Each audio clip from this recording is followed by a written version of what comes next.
everybody, I'm Jo Paul and I'm an indie author, and today is the first video of 2018, so happy 2018 and welcome to my channel. I'm going to be talking about diversity and how it matters in writing and other things as well. It's become a hot topic subject in the indie world for a number of reasons, and today I'm going to list 3 ways diversity helps fiction. Number 1, it highlights the real world. Newsflash. Not everybody in the real world is white, cis, male, straight, and abled. That's just not how it happens.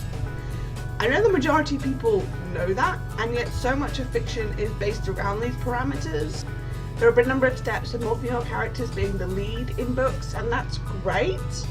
But generally these characters are also white, cis, straight, and abled.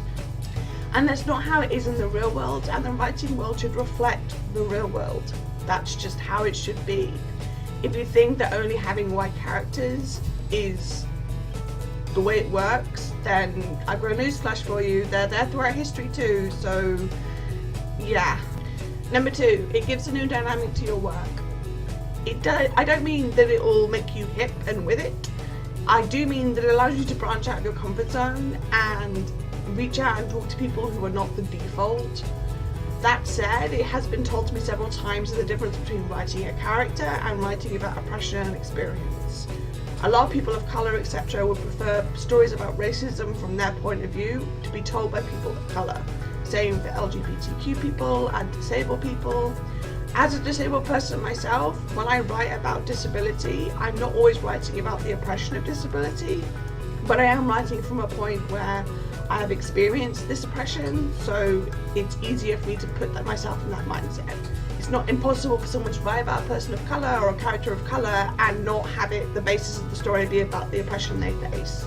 The story doesn't have to be about racism to include people of colour, same as it doesn't have to be about homophobia to include LGBTQ people, and it doesn't have to be about ableism to include disability.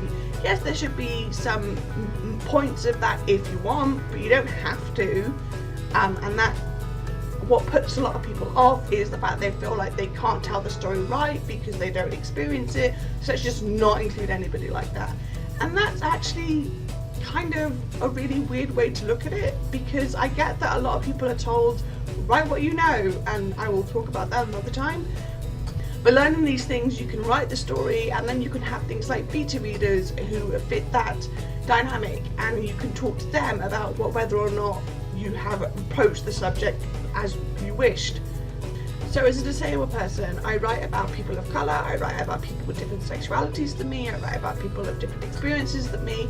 Writing what you know is as good as it can be, but you don't have to stick to that. It's a rule you don't have to stick to. So when it comes to diversifying your cast, it's a good thing to know that you're going to have to research some of this. That's basically the point of it, because if you had to research about dragon's blood, then you're going to have to research about what it's like to be a gay person in this environment. If you're world building, you can make up what it's like to be a gay person in this environment.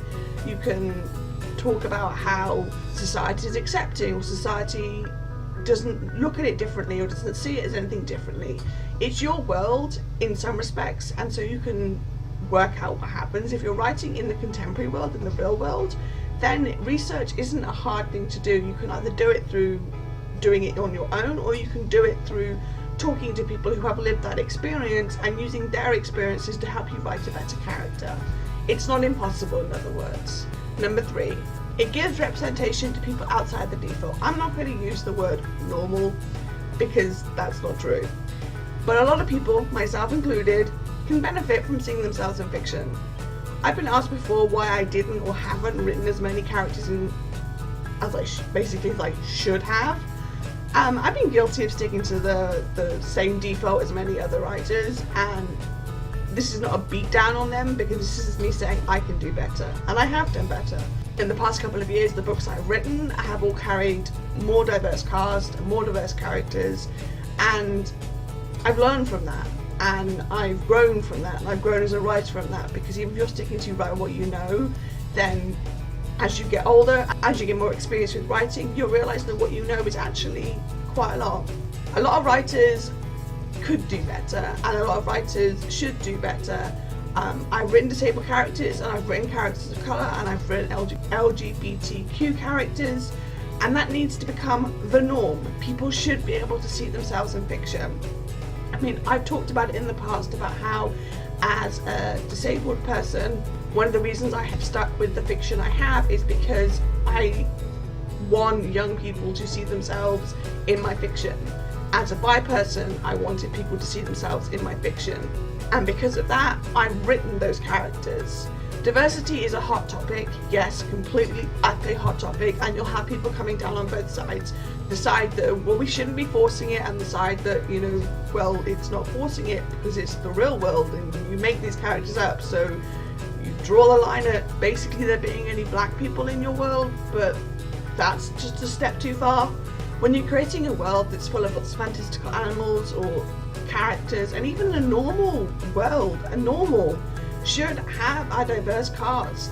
You should have characters who are not just white, you should have characters who are not just cis, you should have characters who are not just straight, and you should have characters that are not just able. There should be some disabled people in your world, there should be some black and brown people in your world, there should be some gay, trans, asexual people in your world, and that's just how it works. If you're reflecting the normal world, then you should reflect it by showing how normal it is to have a diverse cast of characters. So basically that's my 3 points. It highlights the real world, it gives you a new dynamic to your work, and it gives representation to people who really do deserve it and have wanted it and need it. And it's not a bad thing. And again, going back to Write What You Know, Write What You Know isn't a bad tool, but it's not something that should limit yourself. It's not something that you should hold you to and stop you from exploring other avenues as such. Basically, diversity equals real world. If you want your fiction to be set in the real world, and even in a fictional world, you should be reflecting that in your characters. So that's all I've got time for today. If you want to get in touch with me, you can do so by leaving a comment down below, subscribing to my channel. I post new videos on Thursdays, or you can find me on Facebook, on Goodreads, on Tumblr, on Twitter. My book's available on Amazon in ebook and paperback format. I also have a newsletter, and don't forget to check out Shenanigans 2018 and Bliss 2018, where I will be signing books this year, and all the links to which are listed below. Thanks for watching. Bye.